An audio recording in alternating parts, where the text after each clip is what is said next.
Good morning, class 5. Today we are going to study from the grammar composition जैसे कि हम करते ही आ रहे हैं and we completed the two chapter that is noun and second one is pronoun. Yesterday we completed chapter pronoun and I hope that you already have done your exercise and when we as you know that when we complete a chapter noun after then we just do some revision of that chapter, right? And because yesterday we completed a chapter now pronoun and today we are going to revise that chapter, little bit revision of the chapter so that you can able to understand very easily about the chapter, more chapters. And let's start. First we will take a look that how many topics we have to revise again.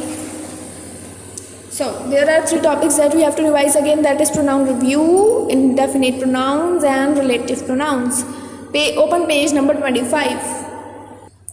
So chapter 2 pronoun review and हम आज करेंगे revision. So first of all we are going to know about the definition of the pronoun, types of pronouns and the words that we use in pronouns, right? First definitions क्या होती है pronoun की. A pronoun is a word that can be used to take the place of noun. यानी कि जो pronouns आपके word होते हैं, pronoun जो words होते हैं वो noun की जगह लेते हैं. जो noun की जगह ले वो आपके क्या होते हैं, pronoun होते हैं. noun की जगह लेना मीन्स जब noun क्या होता है, किसी भी the name of any animal, person, place or thing, right? किसी भी, अब इनमें से किसी की भी जगह जो word लेता है वो आपका क्या होता है, pronoun होता है. जगह कैसे लेता है, कौन से वर्ड होते हैं वो हम आगे पढ़ते हैं. The noun can be replaced, the noun to be replaced can be the name of. अभी मैंने बताया ना noun जो replace होते हैं वो किस किस के name होते हैं, name of person, place, animal और thing.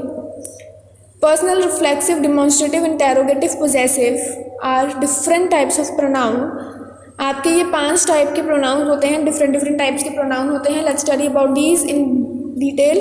First, what is personal pronoun. Personal pronoun आपका क्या होता है. A pronoun is a word that can be used to take the place of noun. Personal pronoun आपका वो word होता है जो आपके नाउन की जगह लेते हैं. नाउन कैन बी रिप्लेस्ड, ये आपको वही पूरी डेफिनेशन है. पर्सनल प्रोनाउन आपका वही प्रोनाउन होता है जो आपके वर्ड्स चेंज होते हैं, right?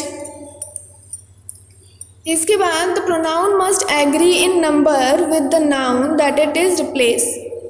If the noun is in singular form the pronoun must also be singular form. अगर आपका जो नाउन था यानी किसी का नाम था जिसकी बात कर रहे थे वो अगर आपका सिंगुलर था, एक इंसान की बात कर रहे थे, एक जानवर की बात कर रहे थे, तो आपका जो सिंगुलर प्रोनाउन होगा वो भी सिंगुलर में ही यूज़ होगा.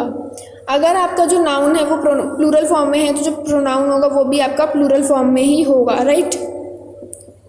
फॉर एग्जाम्पल देखिए, सिंगुलर में बॉय एक है तो क्या यूज़ हो रहा है, विद हिज पपेट, और ही, ये एक के लिए यूज़ हो रहे हैं. अब बात प्लूरल में आती है, बॉयज़ की बात आती है तो क्या हो गया, देयर पपेट्स, दे, हैज़ का हैव, पपेट का पपेट्स, राइट? अगर आपका नाउन सिंगुलर है तो प्रोनाउंस भी सिंगुलर होंगे. अगर आपका नाउन प्लूरल है तो आपके प्रोनाउंस भी प्लूरल ही होंगे. पर्सनल प्रोनाउन के 3 टाइप्स होते हैं, 3 फॉर्म ऑफ पर्सन होती हैं. कौन कौन सी? First, second and third. First माने कि मैं यानी कि I am. Second person is you are यानी कि यू, आप लोग. थर्ड पर्सन इज इट यानी कि दिस बुक, इस बुक की बात कर रहे हैं हम, तो ये क्या हो गया, हमारा थर्ड पर्सन हो गया. The one who is speaking is a first person. The second who is spoken is second person. The one who is spoken about is a third person. And these are some pronouns that used in different types of persons. And ये the person must agree with the noun in gender that it is represent. यानी pronoun भी आपका gender की तरह होगा. अगर आपका noun gender है तो प्रोनाउन भी आपका जेंडर में उसी हिसाब से जाएगा. मस्कुलाइन है तो प्रोनाउन मस्कुलाइन होगा. नाउन आपका फेमिनाइन है तो आपका प्रोनाउन फेमिनाइन होगा. नाउन आपका न्यूटर है तो प्रोनाउन भी आपके न्यूटर टाइप में ही होंगे, लाइक इट, दे, है ना. If noun is in feminine gender, अगर नाउन आपका फेमिनाइन जेंडर में है, the pronoun too must be in feminine gender. Pronoun भी आपका फेमिनाइन जेंडर में होगा. लाइकवाइज उसी तरह if the noun is in masculine gender, अगर नाउन आपका मस्कुलाइन जेंडर में है, the pronoun must be in masculine gender too. यानी कि आपका जो प्रोनाउन होगा वो भी मस्कुलाइन जेंडर में ही होगा, right. Turn page number 26। Example में आपको बताया हुआ है मस्कुलाइन, फेमिनाइन एंड न्यूटर के बारे में। अब पढ़ते हैं हम रिफ्लेक्सिव प्रोनाउन क्या होता है। It is used when the object of sentence is the same as the subject, यानी कि जब जिस सेंटेंस में आपको ऑब्जेक्ट सेम हो, सब्जेक्ट सेम हो, आपके क्या होते हैं, रिफ्लेक्सिव प्रोनाउन होते हैं। They either end in self in singular form, अगर सिंगुलर फॉर्म की बात हो रही है तो वो किससे ख़त्म होंगे, SELF से। अगर प्लूरल फॉर्म की बात हो रही है, प्लूरल फॉर्म में किससे खत्म होंगे, आपके SEL VES। आपने पढ़ा होगा नाउन चैप्टर में सिंगुलर प्लूरल में, अगर सिंगुलर में होता है तो F होता है, अगर प्लूरल में होता है तो VES होता है। आपने पढ़ा होगा ना, जैसे नाइफ सिंगुलर है। अब क्योंकि इसके पीछे F ही लगा है तो क्या बन जाएगा, ये KNI VES प्लूरल फॉर्म में। ये आपके होते हैं singular and plural forms reflexive में। डेमोन्स्ट्रेटिव प्रोनाउंस आपके क्या होते हैं। Demonstrative pronoun is used to point out specific person, place, thing और आइडिया। डेमोन्स्ट्रेटिव प्रोनाउंस आपके जो होते हैं वो किसी एक पर्टिकुलर इंसान, जगह या थिंग के बारे में बात करते हैं। जो आपके डेमोन्स्ट्रेटिव वर्ड होते हैं वो कौन कौन से होते हैं, this, that, these, those. This और दैट कब यूज़ होता है, अगर कोई चीज़ आपके पास है, एक चीज़ सिंगुलर चीज़ आपके पास है तो दिस, सिंगुलर चीज़ आपसे दूर है तो दैट। प्लूरल चीज़ आपके पास है तो दीज, प्लूरल चीज़ आपसे दूर है तो दोस। प्लूरल चीज़ें क्या हो गई, यानी कि एक से ज़्यादा। इंटेरोगेटिव जो क्वेश्चंस की तरह पुटअप किए जाएँ, इंट्रोड्यूस एज क्वेश्चन, जैसे who was Graham Bell, question ही है, क्वेश्चन मार्क लगाए तो हु आपका क्या हुआ, क्वेश्चन की तरह आपका interrogative pronoun. Who and what आपके क्या होते हैं, interrogative pronoun. The sentence which are asked और which are introduce as a question are called interrogative pronoun. Possessive pronouns आपके होते हैं बिलोंगिंगनेस को शो करना। They are use to talk about something that belongs to people, जो इंसानों को belong करे। The word mine, your, his, her, ये आपके क्या होते हैं, पोजेसिव होते हैं। जैसे मेरा, तुम्हारा, उसका, उसकी, किसी चीज़ को डिनोट तो कर रहे, जैसे बुक मेरी है, बुक इज़ माइन। अब मैं ये दोनों लिखूंगा ना, तो बुक इज़ माई या द बुक इज़ आई, क्योंकि इस बुक पे मेरा अधिकार है। हम पोजेसिव प्रोनाउन यूज़ करेंगे तो मैं क्या यूज़ करूँगी, the book is mine.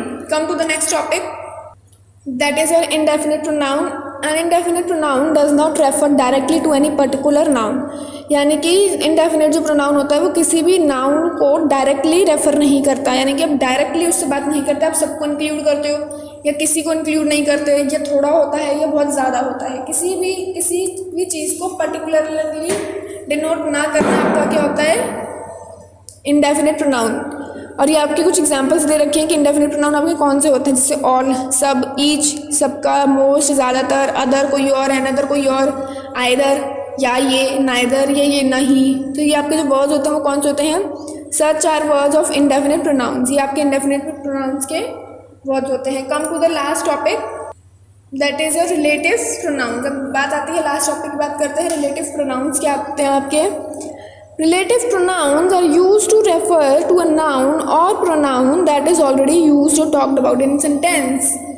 Means relative pronouns आपके वो होते हैं जो words आपके already sentence में use हो चुके हों, उनको आपको दोबारा अगर बात करनी है, दोबारा दर्शाना है, तो उनको आप किस word से करते हो, जो वर्ड्स आप उसमें यूज़ करते हो वो आपके क्या होते हैं, रिलेटिव प्रोनाउंस होते हैं। मैंने बताया था रिलेटिव प्रोनाउंस जो होते हैं ज़्यादातर आपकी W फैमिली होती है। W फैमिली मीन्स जितने वर्ड्स आपके W से स्टार्ट होते हैं, लाइक हु, किसका, हुम, किसको, हुज, कौन, विच, कौन। सो ये आपके जो वर्ड्स होते हैं दैट, ये आपके क्या होते हैं, रिलेटिव प्रोनाउंस होते हैं। फॉर एग्जाम्पल मैंने बताया था my mother is a teacher, मेरी मम्मी टीचर है, क्योंकि अब यहाँ पे ऑलरेडी आपका नाउन यूज़ हो चुका है, माई मदर आपने यूज़ कर लिया। She write story for the children, वो बच्चों के लिए स्टोरी लिखती हैं। अब हम यहाँ पे ऑलरेडी नाउन यूज़ कर चुके हैं, जहाँ पे आपने बताया ना प्रोनाउन और नाउन इज़ ऑलरेडी यूज्ड, अब यहाँ पे यूज़ हो चुका है। अब हमें रिलेटिव प्रोनाउन लगाना है, यानी कि मेरी मम्मी टीचर है जो कि, हु राइट्स, यानी कि जो कि बच्चों के लिए स्टोरी लिखती हैं। सो यहाँ पे भी आपका अब क्या होता है, जो नाउन का रिवीजन था वो हमारा कंप्लीट हो चुका है।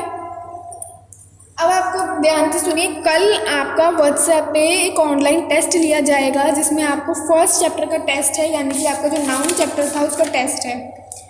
डेफिनेशन आपको कौन कौन सी करनी है, फर्स्ट नाउन की डेफिनेशन तो हर किसी को आती होगी, लाइक आप थर्ड से पढ़ते आए हो, सेकंड से पढ़ते आए हो आप नाउन की definition. Common, proper, concrete, abstract, collective, सिर्फ डेफिनेशन की एक बार देख लेना।